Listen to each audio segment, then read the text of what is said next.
En République démocratique du Congo, il n'y a qu'un seul chef d'État. Et c'est celui-là qui a été élu pour 5 ans pour diriger notre pays. Et donc, on ne peut pas remettre en question cette élection qui a été voilà, validée par les plus hautes instances, la plus haute instance judiciaire du pays.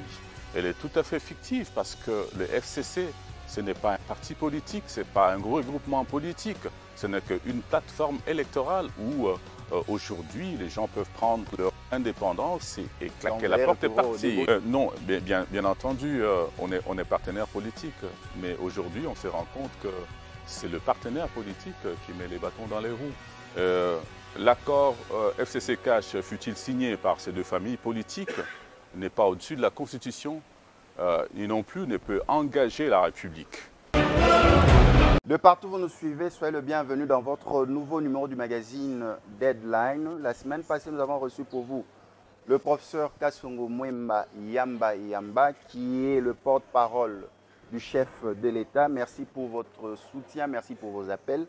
Ce soir, c'est un nouveau numéro. Nous recevons pour vous M. Jean-Pierre Wafouana, directeur de la communication du chef de l'État, que je m'en vais saluer. M. Jean-Pierre Wafouana, nous vous saluons. Merci de m'avoir invité, M. Symphorien Katende. Vous êtes le directeur de la communication du chef de l'État.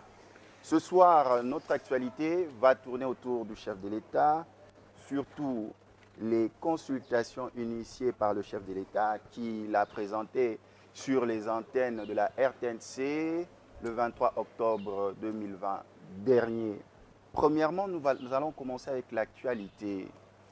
Le chef de l'État a été au chevet des élèves accidentés de la route sur le boulevard du 30 juin à la hauteur de la chancellerie nationale, plus précisément au centre médical Diamant. Quelle était sa symbolique par rapport à la visite? Déjà, le vice-ministre de l'Éducation, Maître Didier Boudimou, était allé s'en acquérir, mais le chef de l'État est lui-même descendu sur terrain pour tâter du doigt. Quel était le message? Tout d'abord, j'aimerais dire que le chef de l'État est bien le père de la nation. Je pense que c'est autour de ça que peut se comprendre la symbolique de sa descente sur terrain le jour où il est allé rendre visite aux élèves qui ont connu un accident, on va dire, dramatique. Heureusement, selon les derniers rapports qu'on a reçus, les rapports médicaux, je pense qu'il y a eu plus de peur que de mal. Mais le chef de l'État voulait s'enquérir personnellement de l'évolution, de la prise en charge de ces enfants. Évidemment, c'est très important pour lui de pouvoir exprimer sa compassion, aussi bien auprès de ces jeunes enfants, mais aussi auprès des parents qui, comme vous l'avez pu le constater dans les images des reportages, étaient très contents et que le chef de l'État ait pu en personne descendre sur le terrain et aller les réconforter. La symbolique, la visite du chef de l'État au centre médical Diamant, montre un lien entre le système de santé congolais et la mise en pratique de tout ce qui est projet social pour le peuple congolais par le chef de l'État, et surtout la symbolique de la gratuité de l'enseignement. Parce que qui voit ses élèves, on voit aussi la gratuité de l'enseignement. Et quel était le message de la population envers le chef de l'État? Parce que nous avons vu le chef de l'État échanger avec les parents accidentés, prendre tout son temps de paix. Quel était ce message-là envers les accidentés, envers les parents? Mais écoutez, le chef de l'État, je pense que c'est quelqu'un qui est résolument tourné vers les aspirations de la population. On a vu que dans son programme, il y a bien sûr ce que vous appelez la gratuité de l'enseignement fondamental, qui est tout à fait salutaire, aussi bien pour nos enfants, mais aussi pour les parents, dont on a enlevé un poids considérable du point de vue financier.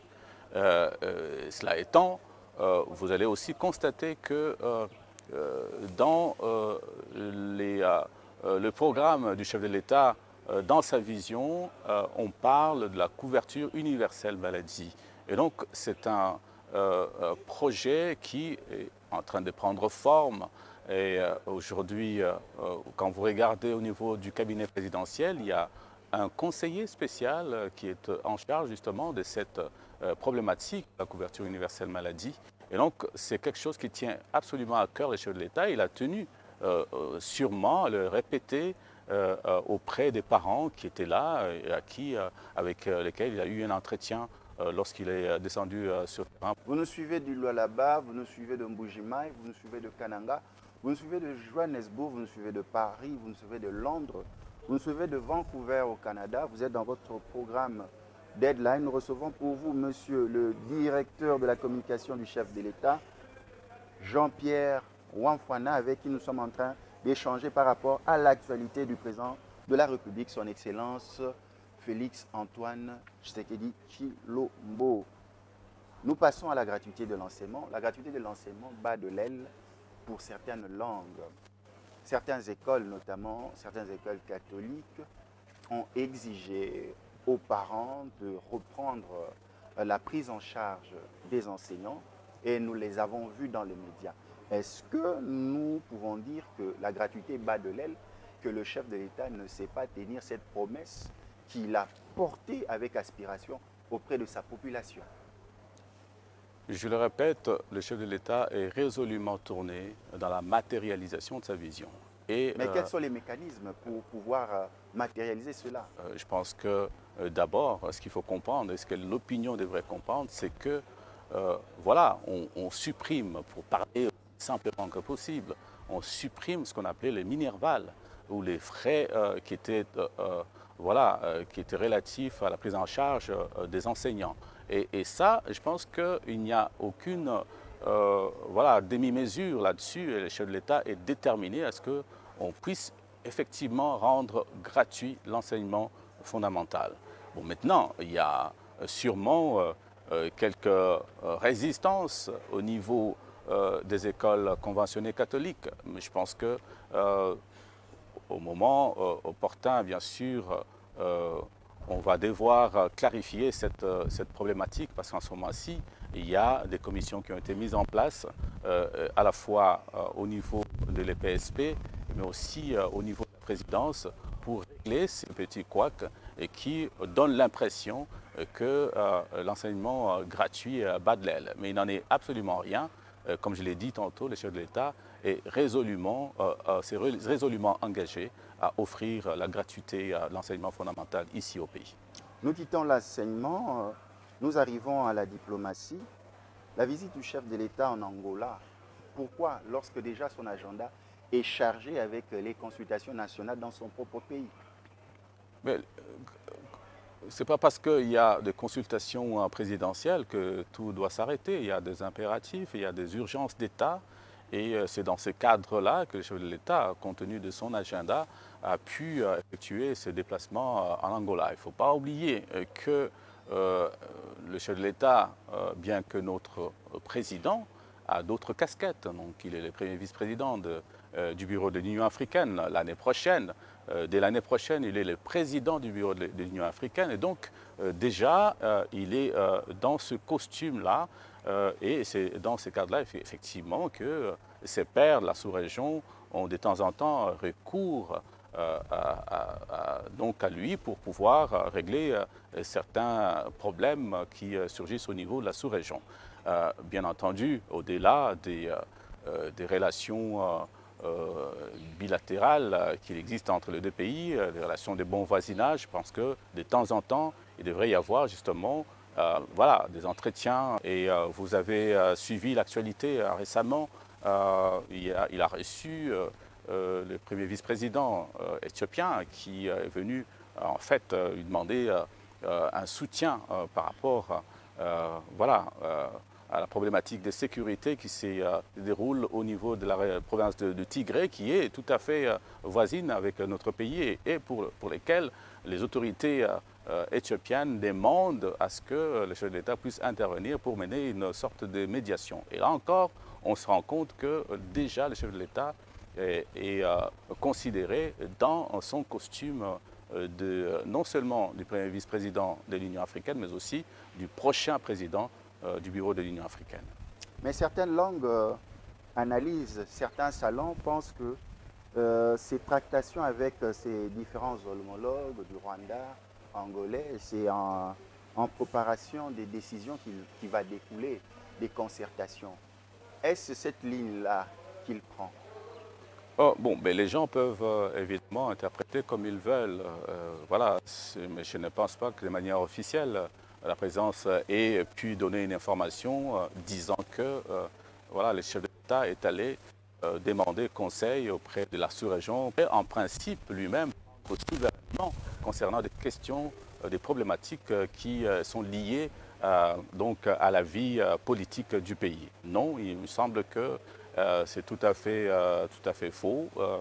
Je confirme ici que c'est dans le cas tout à fait de relations, de renforcement des liens entre le Congo et les pays voisins, mais aussi le renforcement des liens avec ses homologues de la sous-région, ce qui est tout à fait normal avec ses voisins. Vous nous suivez de Nyoki, vous nous suivez de Kwit-Kwit, vous nous suivez du Congo central, vous nous suivez de Ngaba, Lemba, Matete de la Gombe, vous nous suivez depuis Washington, vous êtes dans votre programme Deadline. Nous recevons pour vous M. Jean-Pierre Ouafouana, directeur de la communication du chef de l'État. Avec lui, nous sommes en train de nous entretenir. Volet diplomatique, maintenant nous entrons dans les eaux profondes. Le 23 octobre de cette année, le chef de l'État, dans une allocution, s'est adressé à la population congolaise d'une manière qu'on n'a jamais vue, droit dans ses bottes, air solennel, la gravité de l'instant et de la situation, pour dire qu'il va consulter les personnalités représentatives par rapport à la marche du pays, qu'il a conclu qu'il y avait certains couacs vers la route du bien-être du Congolais.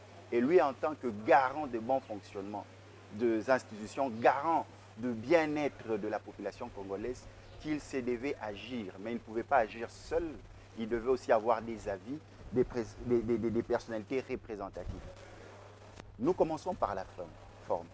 Il a reçu les églises, il a reçu les mamans maraîchères, il a reçu les artistes musiciens, comédiens, il a reçu les personnalités politiques, il a reçu et jusque-là il reçoit toujours. Ma question, est-ce que ratisser large veut dire personnalité représentative ou il est sorti du contexte pour se donner une autre base de consultation? Monsieur Jean-Pierre Ouafouana. D'abord, j'aimerais dire que vous avez assez bien résumé la situation. Donc, quand le chef de l'État appelle à l'union sacrée de la nation, c'est-à-dire que ce que les gens devraient comprendre en tout premier lieu, c'est qu'il voudrait que ses partenaires politiques puissent rentrer dans sa vision. Pourquoi rentrer dans sa vision? C'est tout simplement pour matérialiser cette vision. Le chef de l'État a fait un certain nombre de promesses, aussi bien pendant sa campagne qu'au moment où il a accédé officiellement à la magistrature suprême. Et donc aujourd'hui, il doit réaliser son programme et qu'il a d'ailleurs concocté avec ses partenaires politiques du FCC. Bon, maintenant, au bout de 5 ans de son mandat, il va falloir bien qu'il puisse présenter un bilan. Mais ce bilan-là doit répondre absolument aux aspirations de la population. Aujourd'hui, il s'est rendu compte qu'il fallait changer de fusil d'épaule.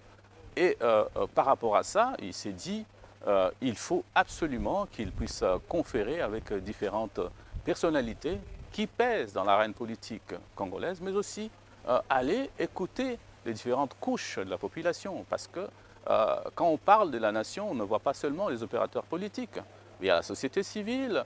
Et dans cette société civile, il y a une représentativité justement de la nation congolaise.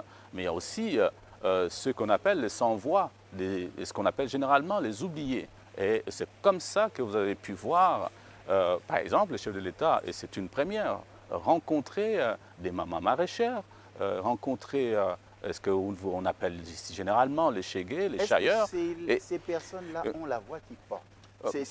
C'est la préoccupation de la population, des différentes couches sociales. Est-ce qu'on fait appel aux bons interlocuteurs d'un problème. La question, c'est qui Vous avez un problème avec un cuisinier, vous n'allez pas appeler un cordonnier.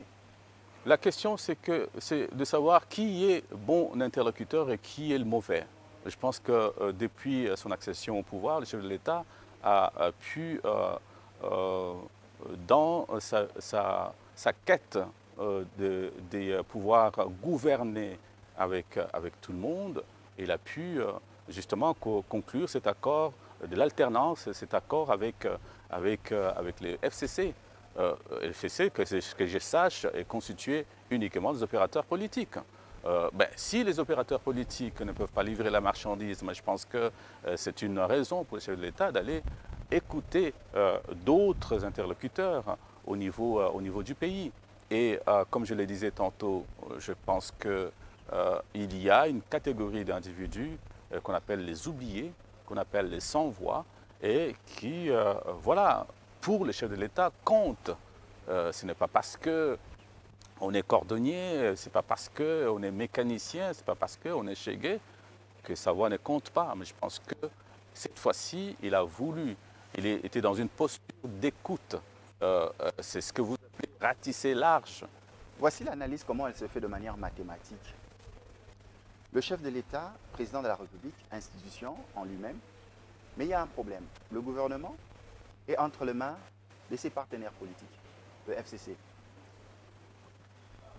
Du point de vue numéraire, la majorité du Parlement entre les mains de ses partenaires. Donc, les lois, la gestion, le quotidien va par rapport aux visions de ses partenaires et non selon le chef de l'État et non selon les aspirations du chef de l'État pour cette population. Sur le plan mathématique, l'issue de ces concertations ou consultations nationales, c'est pour donner une nouvelle majorité au chef de l'État parce que la population voudrait savoir le conducteur qui conduit ces concertations ou les concertations nationales, à quelle destination il va nous amener, Monsieur Jean-Pierre Wafouana. Il faudrait bien que l'opinion publique nationale et internationale comprenne de quoi il s'agit exactement. Je pense qu'en réalité, il s'agit d'une majorité tout à fait fictive. Donc, ici, comment fictive? Elle est tout à fait fictive parce que le FCC, ce n'est pas un parti politique, ce n'est pas un regroupement politique, ce n'est qu'une plateforme électorale où aujourd'hui les gens peuvent prendre leur indépendance et claquer la porte et partir. Débauchage comme à l'époque. Il ne s'agit absolument pas d'un débauchage. Nous voyons M. Bitakwira s'affiche avec le chef de l'État. L'appel du chef de l'État a été un appel qui est empreint de patriotisme. Je pense qu'aujourd'hui, ce que vous voyez défiler ici au Palais de la Nation, c'est des gens qui ont entendu un appel patriotique et qui veulent aujourd'hui cheminer ensemble avec le chef de l'État, non pas parce qu'il y a des intérêts ou il y a des dividendes politiques à en retirer, mais tout simplement parce qu'ils veulent adhérer à l'adhésion du chef de l'État. La vision du chef de l'État, ça veut dire répondre aux aspirations de la population. Quand on parle de l'accord de coalition, les gens oublient qu'il s'agit des questions qui concernent le vécu quotidien de la population congolaise. On parle sécurité, on parle intégrité du territoire, on parle social, on parle bien entendu voilà, la réconfiguration de la CENI qui doit organiser les prochaines élections. On parle, voilà, il y a d'autres questions, d'autres problématiques qui touchent étroitement à la vie quotidienne de nos populations. Et donc, il fallait absolument que dans le cadre de la coalition, ces questions soient résolues. Mais le chef de l'État s'est rendu compte qu'il y avait voilà, une volonté ferme de la part de ses partenaires politiques de pouvoir constamment bloquer. Et c'est pourquoi il a dit « stop, on va changer de fusil d'épaule ». Aujourd'hui, dans le camp des FCC, il y a des individus qui disent « écoutez, on va voilà, suivre la voie de l'union sacrée de la nation, on va suivre la voie de la vision du chef de l'État, pourquoi pas, même s'ils appartiennent au FCC. L'appel du chef de l'État n'était pas un appel exclusif, c'est un appel inclusif. C'est une main tendue, même auprès des personnes qui aujourd'hui composent les FCC, et donc qui sont des compatriotes à part entière. Mais s'ils veulent entendre l'appel du chef de l'État, rien ne les empêche, que ce soit au niveau du Sénat, que ce soit au niveau du Parlement. Et quand je parle d'une majorité fictive, j'ai fait ici allusion au fait que les FCC ne constituent nullement un parti politique ni un regroupement politique. Il s'agit d'une plateforme électorale qui n'a aucune personnalité juridique. Et de ce point de vue, les gens sont tout à fait libres de répandre leur indépendance. Il y a les évêques qui ont été aussi reçus, ceux de la Cinco aussi, par le chef de l'État. Mais aussitôt cela, ils se disent que les acteurs majeurs ont été écartés des discussions, notamment le sénateur à vie Joseph Kabila, leader et chef des filles du FCC, qui a la majorité au Parlement. Il y a M. Martin Fayulu qui conteste les élections. Eux pensent que c'est à partir de ces trois acteurs importants, le chef de l'État, son Excellence Félix-Antoine Tshisekedi Tshilombo, président, porteur de la signature, il y a celui qui a la majorité au Parlement, M. Joseph Kabila, il y a M. Martin Fayulu qui conteste la légitimité. Il dit tout ça, si nous arrivons même aux consultations initiées par le chef de l'État, c'est suite à ce problème parce que le manque de légitimité a conduit à un dysfonctionnement entre le Parlement et l'institution. Et la Cinco va plus loin. Il faudrait que ces trois acteurs majeurs puissent se mettre à table pour endiguer. Comment voyez-vous le schéma de la Cinco? D'abord, on ne peut pas parler de manque de légitimité. Ici, il faut dire très clairement à l'opinion nationale et internationale qu'en République démocratique du Congo, il n'y a qu'un seul chef d'État. Et c'est celui-là qui a été élu pour 5 ans pour diriger notre pays. Et donc, on ne peut pas remettre en question cette élection qui a été validée par les plus hautes instances, la plus haute instance judiciaire du pays, la Cour constitutionnelle. On ne peut pas revenir là-dessus. Bon, évidemment, il y a des gesticulations à gauche, à droite de certains acteurs politiques. Nous sommes en démocratie et je pense que c'est ce pourquoi le chef de l'État s'est battu pendant qu'il était dans l'opposition, que tout le monde puisse s'exprimer librement dans ces pays. Et de ce point de vue-là, il n'y a aucune gêne à le dire, à l'affirmer haut et fort que nous vivons aujourd'hui dans un pays où les libertés d'expression sont librement et sont très clairement exprimées. Et donc, je me dis qu'on ne peut pas s'accrocher aux déclarations des prélats catholiques, notamment la déclaration que le cardinal Ambongo avait faite lors de l'audience que le chef de l'État lui avait accordée. J'étais présent lorsqu'il a notamment dit que on ne peut pas obliger les gens à pouvoir participer aux consultations s'ils ne veulent pas. Et donc, la seule chose dont il faut tenir compte ici, c'est que les gens ont pu répondre favorablement à l'appel du chef de l'État.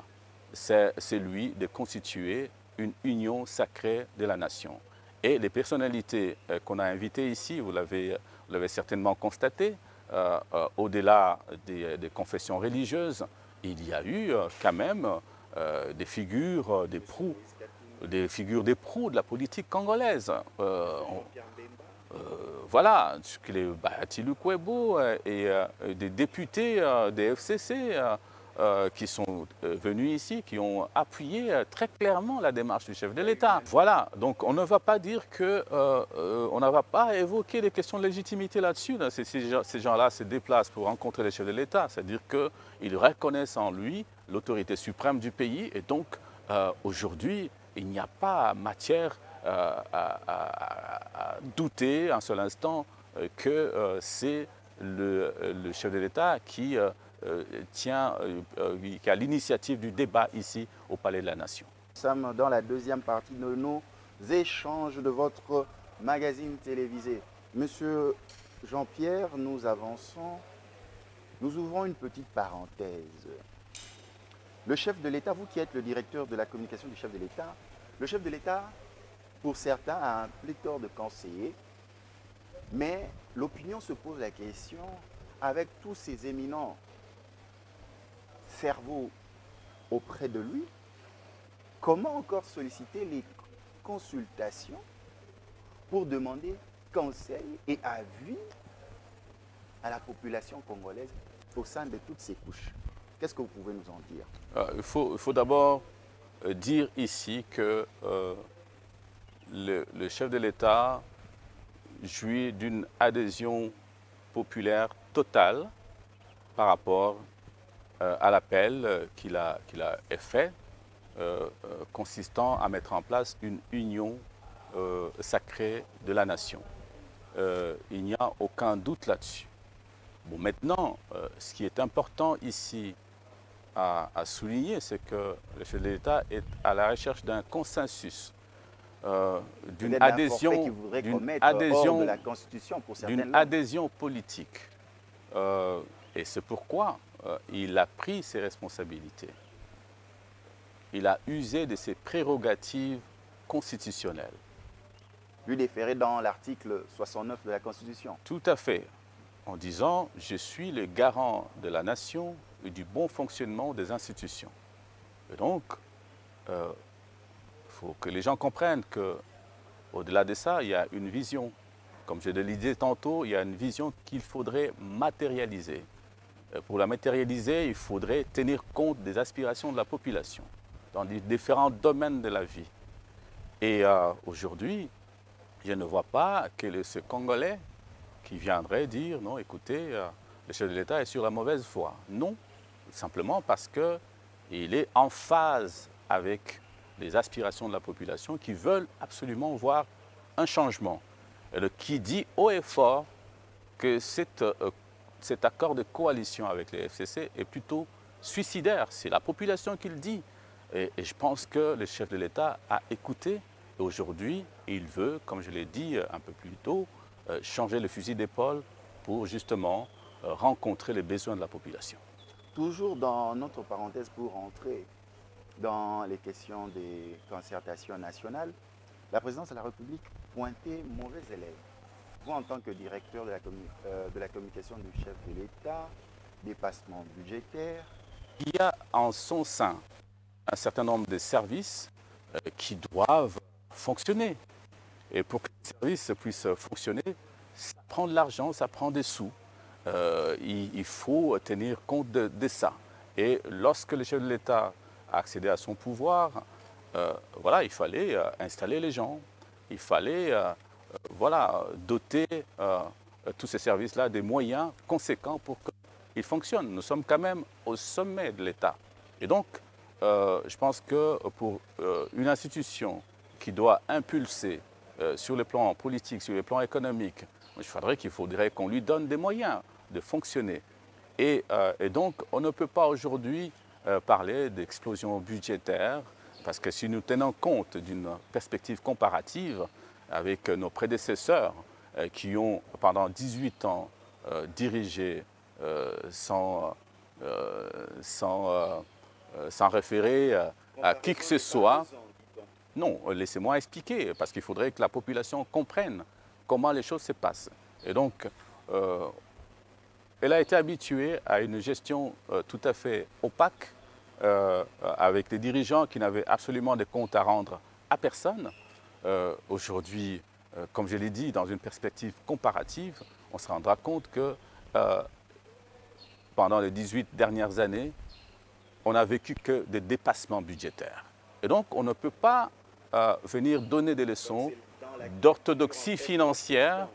On ne peut pas venir donner des leçons d'orthodoxie financière à celui qui a succédé au président honoraire, M. Kabila. Donc, il est vrai qu'il y a un effort qui devrait être fait pour qu'on puisse arriver à l'utilisation, à la bonne utilisation des fonds publics. C'est indéniable. On doit absolument faire consentir ces efforts-là, de façon à ce que la population, qui est le premier contribuable, puisse justement être à l'aise avec voilà, la façon dont la présidence est gérée du point de vue financier. Mais je voudrais aussi clarifier une chose ici, c'est que le dépassement budgétaire dont on parle tant, je pense que nous en sommes un petit peu victimes, tout simplement parce que quand vous prenez l'exemple voilà, du budget qui a été voté pour plutôt relatif aux avantages accordés aux anciens dignitaires, incluant le président honoraire, qui touche par mois, je pense, 360 000 $. Et je pense que ça a un impact considérable sur les budgets en cours. Donc ça, c'est la vérité. Évidemment, il faudrait le savoir. Et le Parlement qui l'a voté, ce n'est pas l'actuel Parlement, c'est le Parlement qui a précédé les nouvelles institutions. Et donc, c'est des gens qui se sont octroyés des avantages de façon indue, qui ont aujourd'hui un impact plus que négatif sur le cours actuel du budget. Et donc ça, il faudrait que la population le sache, et c'est tout à fait farfelu de faire croire que la présidence de la République a fait un dépassement de l'ordre de 14 000%. C'est qui est un peu incroyable. Je pense que c'est farfelu. Une prévision d'à peu près 54 millions pour plus de 300 millions. On explique l'écart, comment c'est pratiquement farfelu comme affirmation de la part de l'autorité financière du gouvernement. Et je venais souligner ici que le dire publiquement, sans nécessairement en avoir discuté au Conseil des ministres, oui. Je pense que c'est un manque criant des solidarités gouvernementales, mais aussi je pense que quand on fait ces genres d'affirmations, on tient compte de tous les paramètres. La présidence de la République est blessée avec, ou affligée avec de tels comportements? C'est la question de la population. Mais sont-elles frustrées de foi, la présidence de la République?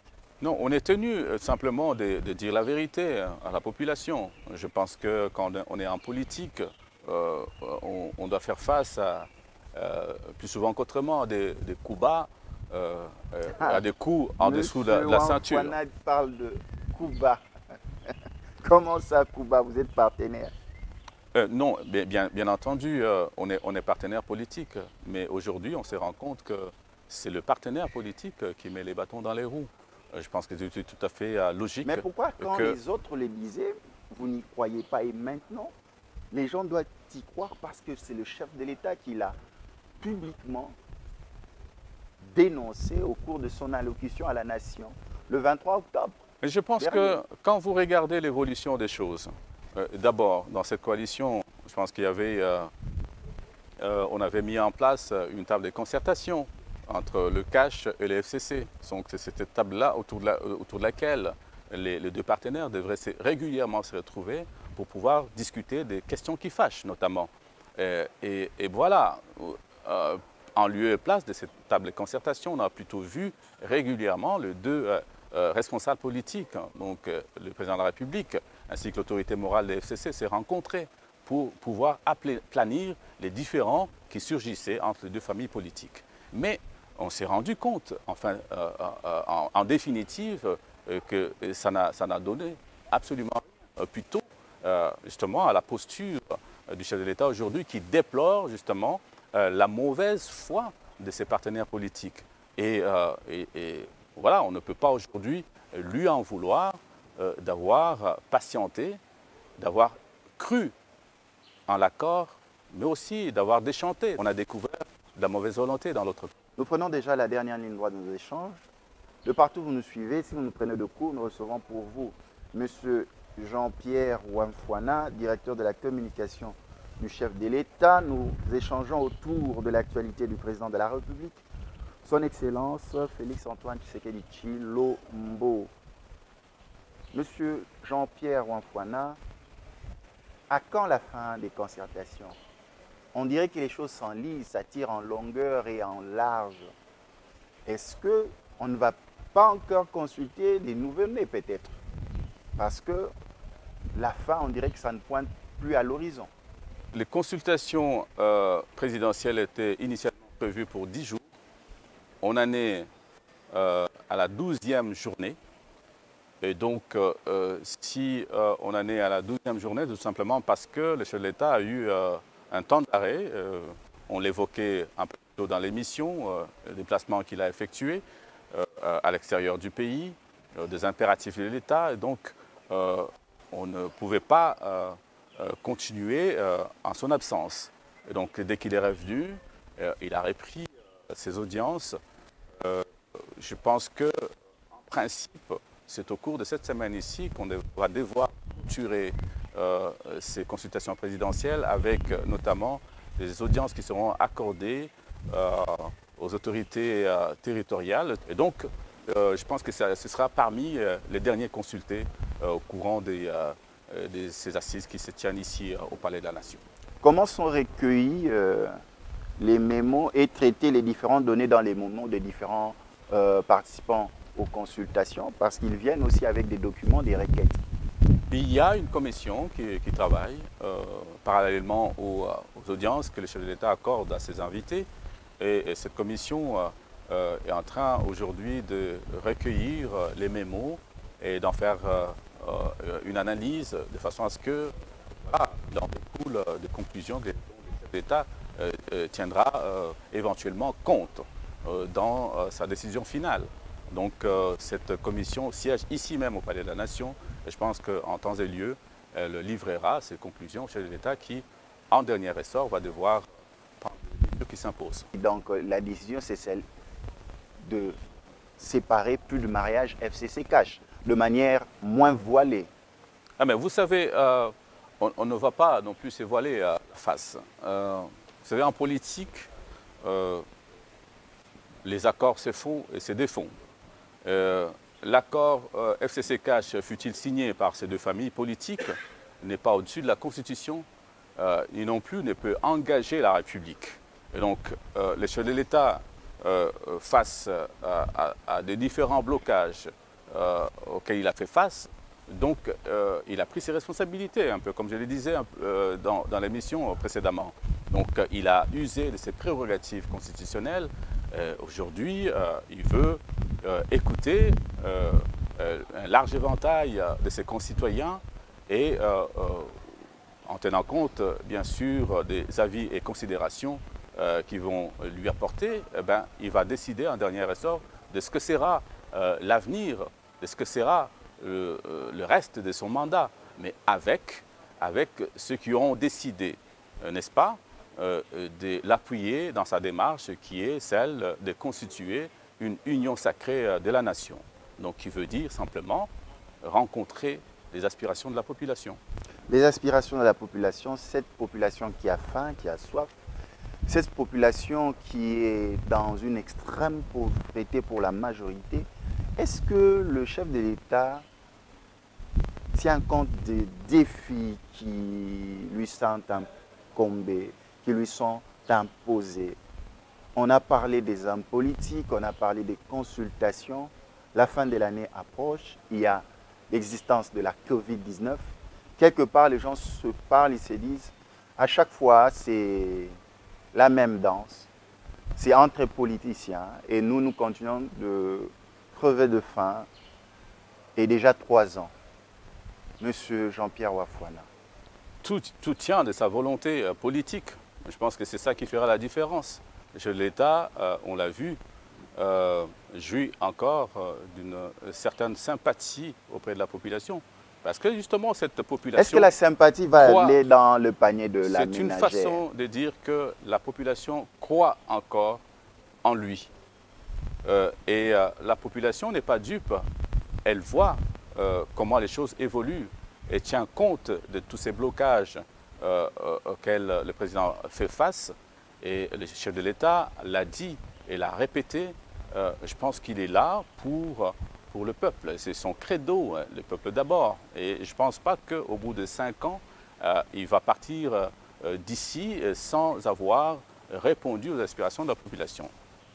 Partir, c'est une façon de parler, parce que voilà, c'est ce même peuple qui aujourd'hui peut décider qu'il puisse remplir pour un autre mandat. Mais ce que je voudrais dire ici, c'est que rien n'est impossible. Rien n'est impossible parce que c'est vrai, il y a des défis, mais ces défis ne sont pas insurmontables lorsqu'il y a de la volonté politique.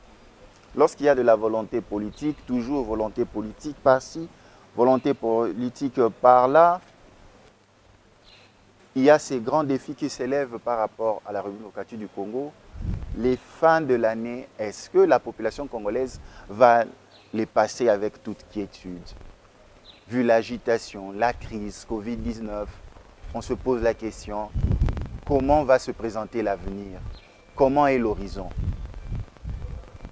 Il ne faudrait pas que, à cause de cette agitation apparente, que l'on puisse faire croire à la population que le ciel va lui tomber sur la tête. Je pense que le chef de l'État, comme je le disais, met tout en œuvre justement pour répondre aux besoins de la population. Mais seulement, voilà, quand il lance un appel à une union sacrée de la nation, mais je pense que le message doit être compris dans ce sens qu'il veut mettre tout en œuvre pour pouvoir matérialiser sa vision, pour pouvoir exécuter son programme. Et je le répète, un programme qu'il a concocté en partenariat avec ses amis politiques. Donc là, il aura un nouveau programme. Et donc, il n'y aura pas un nouveau programme. Le programme qui est là doit simplement être exécuté. Et il doit être exécuté pour répondre aux aspirations de la population. Je ne cesse de le répéter. Et donc, sur le plan de la sécurité, Dieu seul sait combien nos concitoyens à l'Est ont besoin de la paix. Et cette paix doit être consolidée sur toute l'étendue du territoire. Quand on parle paix, on parle également de l'intégrité du territoire. Quand on parle paix, on doit aussi parler pain. C'est-à-dire qu'à partir du moment où il y a une stabilité à ce niveau-là, je pense qu'on ouvre la porte aux investisseurs dans un climat favorable qui permettra aux investisseurs de venir tranquillement créer de l'emploi.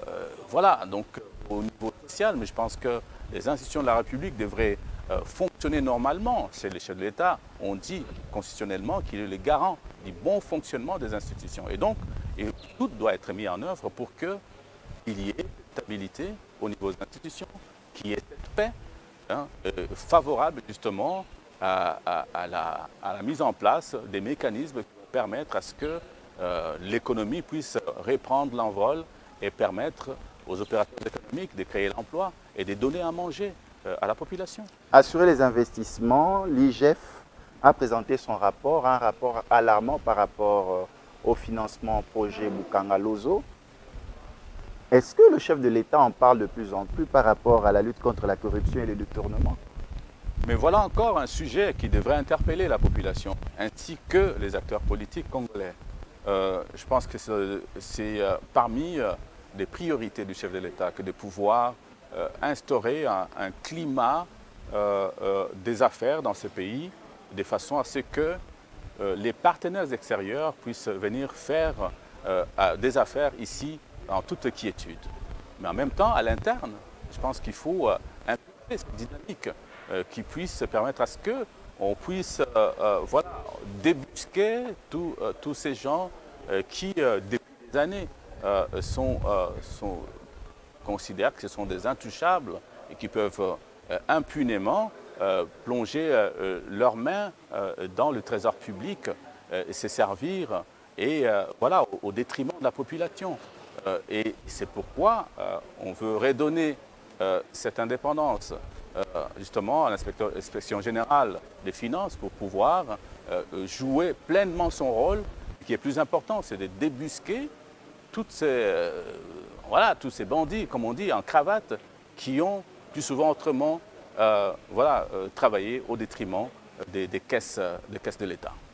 Monsieur Jean-Pierre Mouanfouana, nous tendons déjà vers la fin de nos échanges. On ne voit pas le temps passer avec vous.